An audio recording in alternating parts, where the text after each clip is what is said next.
Welcome to the Nameless. She stood behind me when I was alone. I remembered the exact moment because of how ordinary it felt at first. I was brushing my teeth, staring at my own tired face in the bathroom mirror, thinking about nothing more than how late it was. Then, without any sound or warning, there was a woman reflected just over my left shoulder. She wasn't touching me. She wasn't moving. She was just there. And the strangest part was that my body didn't react right away. No jolt, no shout, just a slow crawling realization that the woman in the mirror was not something my eyes should have been seeing. By the time I turned around, the bathroom was empty. I lived alone back then, in a small one-bedroom apartment outside a mid-sized city. Nothing special about the place. Beige carpet, thin walls, a bathroom barely big enough to turn around in. The mirror above the sink was one of those cheap builder-grade ones, glued directly to the wall, with slightly warped edges that made reflections bend if you looked too closely. I had been there for almost a year without anything strange happening. No bad feelings, no weird sounds. It was just a place I slept, watched TV, and tried to keep clean enough to not feel like my life was falling apart. I worked late shifts at a distribution warehouse, which meant I usually got home around midnight. My routine never changed. Keys on the counter, shoes by the door, lights off except for the lamp in the living room. I liked keeping the apartment dim. Bright lights at night made it harder to wind down. Most nights were quiet enough that I could hear the hum of the refrigerator and the faint rush of traffic from the highway a few miles away. The bathroom was the only room that always felt too bright. The overhead light buzzed faintly, and the mirror reflected everything too clearly. I had a habit of avoiding my own reflection when I was tired. Something about seeing myself at night made me uneasy, like I looked slightly wrong, even though I knew that was just exhaustion talking. After that first night, I told myself it was nothing, a trick of light, my brain filling in shapes the way it does when you're half asleep. I didn't mention it to anyone. If I had, I knew how it would sound. The second time happened 3 nights later. I noticed her before I noticed myself. That was the part that stuck with me. I walked into the bathroom, flipped the light on, and froze because the mirror already felt occupied. She was standing farther back this time, almost like she was in the doorway behind me. Her face was pale, but not in a sick way, more like the color had been washed out of it. Her hair hung straight and dark, stopping just below her shoulders. She wore something light-colored, maybe a dress or a long shirt, but the details were blurry, like my eyes couldn't quite focus on her. I didn't turn around right away. I stared at the mirror, waiting for my reflection to move, to blink, to prove that my brain was still in control. The woman didn't move at all. She didn't blink either. She just stood there, looking at me, not through me, but directly at me. I could feel my heart beating in my throat, each pulse loud enough to drown out the buzzing light. When I finally spun around, the bathroom was empty again. No sound, no cold air, nothing out of place. I checked the locks that night. Front door, windows, closet, shower curtain. I even looked behind the bathroom door, feeling stupid the whole time. I slept with the living room light on, telling myself it was just a precaution.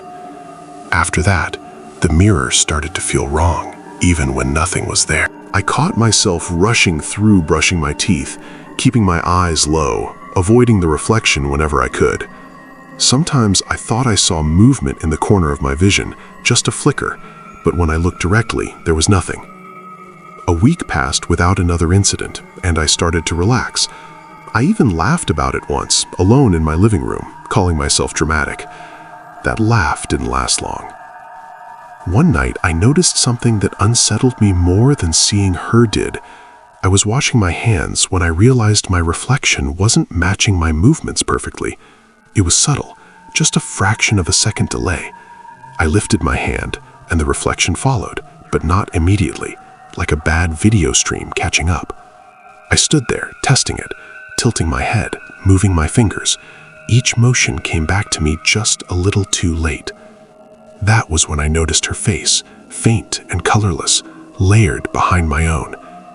She wasn't standing behind me anymore. She was inside the mirror. I stumbled back, my heel catching on the bath mat. The reflection snapped back to normal the moment I broke eye contact. My heart hammered so hard I thought I might pass out. I told myself mirrors can play tricks, that my eyes were tired, that stress does strange things. But deep down, a quiet thought formed and refused to leave. If she was inside the mirror, where did that leave me? After that night, the appearances became more frequent. Sometimes she stood behind me. Sometimes she hovered just over my shoulder. Once she was so close that her face nearly overlapped mine, her expression empty but intent, like she was studying how to wear my features correctly. She never appeared anywhere else, only in reflective surfaces. The bathroom mirror, the dark screen of my phone when it was off, the black glass of the microwave door. I stopped checking my phone at night. I covered the bathroom mirror with a towel before going to bed. That helped at first. Then I woke up one night to the sound of fabric sliding against glass. The towel had fallen to the floor.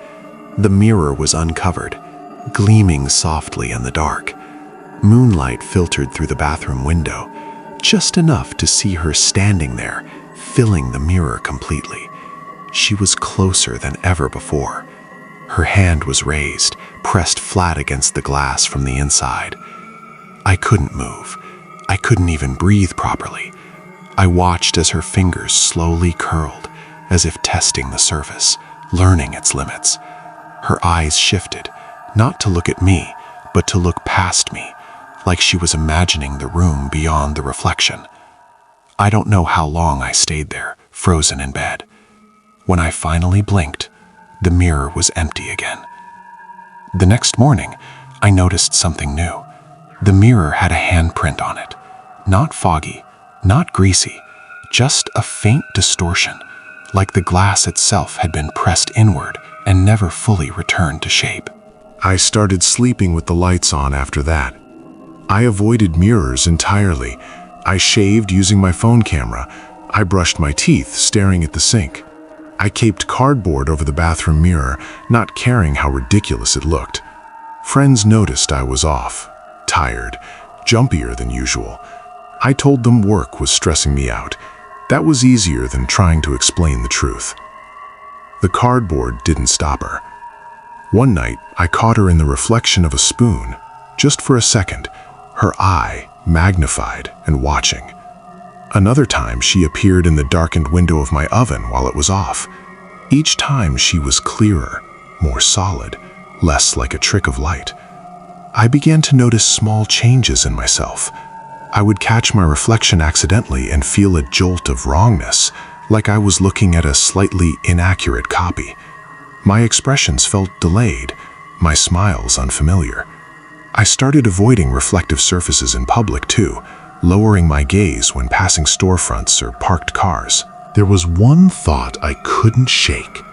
She wasn't appearing more often. I was. The realization came quietly. I was standing in the bathroom, cardboard still taped over the mirror, when I heard a soft knock. It didn't come from the door. It came from behind the cardboard.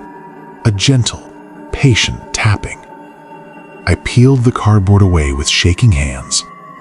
The mirror showed my bathroom, empty.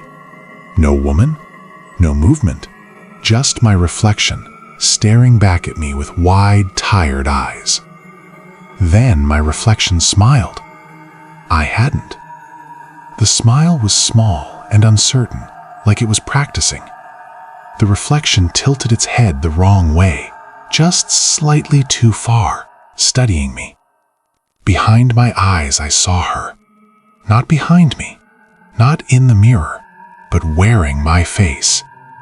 I stumbled back, my back hitting the wall. The reflection stepped closer, pressing its hands to the glass from my side of the mirror. Her side. She leaned in, her breath fogging the surface. A thought drifted through my head, slow and cold. Maybe she had always been there, waiting. The reflection raised a hand. I felt my own fingers twitch in response, not because I wanted them to, but because something expected them to. I don't remember leaving the apartment that night. I just know I woke up in my car, parked in a grocery store lot across town, the sun rising, and my body aching like I'd been tense for hours. My phone was dead. My bathroom mirror, when I returned later with a friend, was shattered, cracked from the inside outward. I moved out a week later. I don't live alone anymore. I avoid mirrors when I can, but sometimes when I catch my reflection unexpectedly, I see the faintest hesitation before it moves, and I wonder which one of us is copying the other.